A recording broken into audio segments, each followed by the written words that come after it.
ಕಬ್ಬಿನ ಎಫ್ಆರ್ಪಿ ದರ ನಿಗದಿಯಲ್ಲಿ ಅನ್ಯಾಯ ಅಂತ ಆರೋಪ. ಇವತ್ತು ಹಾವೇರಿ ನಗರದಲ್ಲಿ ಜಿಲ್ಲಾ ಕಬ್ಬು ಬೆಳೆಗಾರರ ಸಂಘ ಪ್ರತಿಭಟನೆ.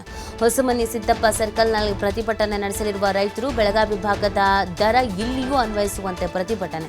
ಜಿಲ್ಲೆಯಲ್ಲಿ ಇವರಿಗೆ ಪ್ರತಿ ಟನ್ ಕಬ್ಬಿಗೆ 2711 ರೂಪಾಯಿ ದರ ನಿಗದಿಯಾಗಿದೆ. ಶೇಕಡಾ 9.5ರ ಎಫ್ಆರ್ಪಿ ಆಧಾರದಲ್ಲಿ ಪ್ರತಿ ಟನ್ ಕಬ್ಬಿಗೆ 2711 ರೂಪಾಯಿ ದರ ನಿಗದಿ. ಆದರೆ ಎಫ್ಆರ್ಪಿ ದರದಲ್ಲಿ ಕಾರ್ಖಾನೆಗಳಿಂದ ವಂಚನೆ ಅಂತ ರೈತರ ಆರೋಪ. ಹಾವೇರಿಯಲ್ಲಿ ರಿಕವರಿ ಲ್ಯಾಬ್ ಸ್ಥಾಪಿಸಿ ಎಫ್ಆರ್ಪಿ ದರ ನಿಗದಿಗೆ ಒತ್ತಾಯವನ್ನು ಮಾಡ್ತಾ ಇದ್ದಾರೆ.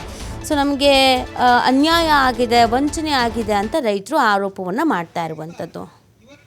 ನಮ್ಮ ಹಾವೇರಿ ಜಿಲ್ಲೆಯ ಪರಿಸ್ಥಿತಿ ಯಾವ ನೀತಿ ಬಂದ್ಬಿಟ್ಟದಪ್ಪ ಅಂದ್ರೆ ಎಲ್ಲದಕ್ಕೂ ಹೋರಾಟ ಮಾಡಬೇಕು, ಬೀದಿಗೆ ಬರಬೇಕು, ಅವಾಗ ನಮಗೆ ನ್ಯಾಯ ಸಿಗುವಂತ ನಮ್ಮ ರೈತರ ಪರಿಸ್ಥಿತಿ ಬಂದ್ಬಿಟ್ಟತಿ. ಜಿಲ್ಲಾಧಿಕಾರಿಗಳವರು ವೇದಿಕೆಗೆ ಆಮಿಸಿದ್ದಾರೆ. ಅವರೆಲ್ಲ ರೈತ ಬಂಧುಗಳು ನ್ಯಾಯ ಬೇಕು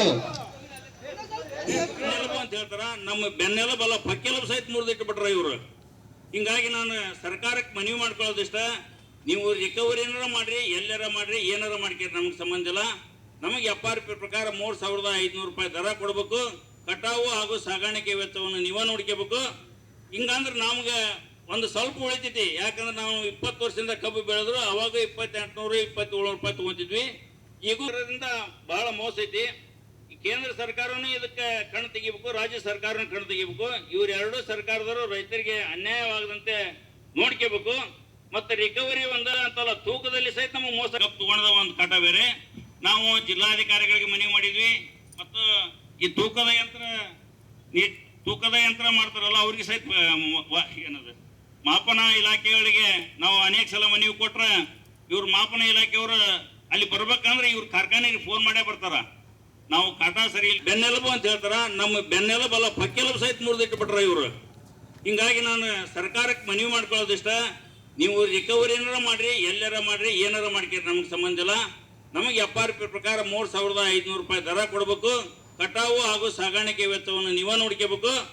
ಹಿಂಗಂದ್ರೆ ಈ ಬಗ್ಗೆ ಮಾಹಿತಿ ನೀಡ್ತಾರೆ ನಮ್ಮ ಪ್ರತಿನಿಧಿ ಯಲ್ಲಪ್ಪ.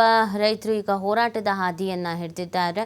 ಸೊ ಮುಂದಿನ ಹೋರಾಟದ ಸ್ವರೂಪ ನೀತಿ ರಾಜ್ಯದಲ್ಲಿ ಕಬ್ಬು ಬೆಳೆಗಾರರ ಹೋರಾಟ ಈಗಾಗಲೇ ಸಾಕಷ್ಟು ತೀವ್ರ ಸ್ವರೂಪ ಪಡೆದುಕೊಳ್ಳುತ್ತು. ಈ ತೀವ್ರ ಸ್ವರೂಪ ಪಡೆದುಕೊಂಡು ಯಾವಾಗ ಇಲ್ಲಿ ಅಂದ್ರೆ ಮುಖ್ಯಮಂತ್ರಿಗಳು ಸಿದ್ದರಾಮಯ್ಯ ಅವರು ನೇರವಾಗಿ ರೈತರನ್ನ ಮತ್ತು ಇಲ್ಲಿ ಅಂದ್ರೆ ಸಕ್ಕರೆ ಕಾರ್ಖಾನೆಗಳ ಕಂಪನಿಯ ಮಾಲೀಕರನ್ನ ಕರೆದು ಇಲ್ಲಿ ಅಂದ್ರೆ ಒಂದು ಸಭೆಯನ್ನ ಮಾಡಿದ್ರು. ಸಭೆಯನ್ನ ಮಾಡಿದ ನಂತರ ಏನು ಬೆಳಗಾವಿ ಜಿಲ್ಲೆಯಲ್ಲ ಮಾಡಿದಂತಹ ರೈತರ ಹೋರಾಟ ಈಗಾಗಲೇ ತಣ್ಣಗಾದ್ರೆ ಮತ್ತೆ ಈಗ ಅಂತಂದ್ರೆ ಹಾವೇರಿಯಲ್ಲಿ ಈ ಒಂದು ಹೋರಾಟ ತೀವ್ರ ಸ್ವರೂಪ ಪಡೆದುಕೊಳ್ಳುವಂತಹ ಮುನ್ಸೂಚನೆ ನೀಡ್ತಾರೆ.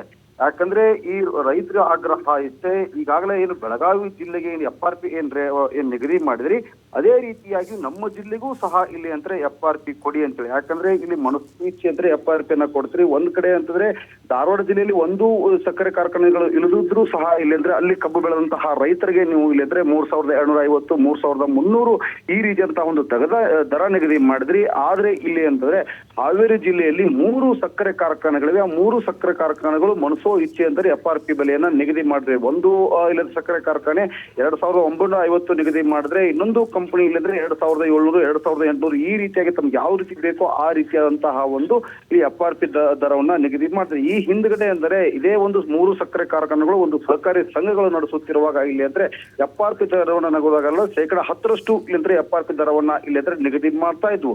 ಆದ್ರೆ ಈಗ ಅಂದ್ರೆ ಖಾಸಗಿ ಒಡೆತನಕ್ಕೆ ಈ ಕಂಪನಿಗಳು ಈಗಾಗಲೇ ಹೋಗೋದ್ರಿಂದ, ಈ ಸಕ್ಕರೆ ಕಾರ್ಖಾನೆ ಹೋಗೋದ್ರಿಂದ ಅವರು ಇಲ್ಲಿದ್ರೆ 9% ಎಫ್ಆರ್ಪಿ ಕೊಡ್ತಾರೆ. ಹೀಗಾಗಿ ಇಲ್ಲಿ ಅಂದ್ರೆ ನಾವು ಕಷ್ಟಪಟ್ಟು ಬೆಳೆದಂತಹ ಬೆಳೆಗಳಿಗೆ ಇಲ್ಲಿದ್ರೆ ಸೂಕ್ತವಾದಂತಹ ಒಂದು ಬೆಲೆ ಸಿಕ್ಕಿಲ್ಲ. ಹೀಗಾಗಿ ಅಂದ್ರೆ ಧಾರವಾಡ ಜಿಲ್ಲೆ ಇದು ಹಾವೇರಿ ಜಿಲ್ಲಾಡಳಿತ ಜೊತೆಗೆ ಇಲ್ಲಿ ಅಂದ್ರೆ ಸರ್ಕಾರ ಇಲ್ಲಿ ಅಂದ್ರೆ ಮಧ್ಯಪ್ರವೇಶ ಮಾಡಬೇಕು. ನಮಗೆ ಇಲ್ಲಿ ಅಂದ್ರೆ 3 ಸಕ್ಕರೆ ಕಾರ್ಖಾನೆಗಳಿಂದ ಸರಿಯಾದ ರೀತಿಯಂತಹ ಒಂದು ಎಫ್ಆರ್ಪಿ ಬೆಳಗಾವಿ ಜಿಲ್ಲೆಗೆ ಏನು ನಿಗದಿ ಆಗುತ್ತೋ 3300 ರೂಪಾಯಿ ಅದೇ ರೀತಿಯಾಗಿಯೂ ಸಹ ಇಲ್ಲಿ ಅಂದ್ರೆ ಹಾವೇರಿ ಜಿಲ್ಲೆಗೂ ಅದೇ ರೀತಿ ವಿಸ್ತರಣೆ ಮಾಡಬೇಕು ಅಂತೇಳಿ ರೈತರು ಹೋರಾಟಕ್ಕೆ ಮುಂದಾಗ್ತಿದ್ದಾರೆ. ನೀತಿ, ಥ್ಯಾಂಕ್ ಯು ಯಲ್ಲಪ್ಪ ತಮ್ಮ ಡೀಟೇಲ್ಸ್ಗಾಗಿ.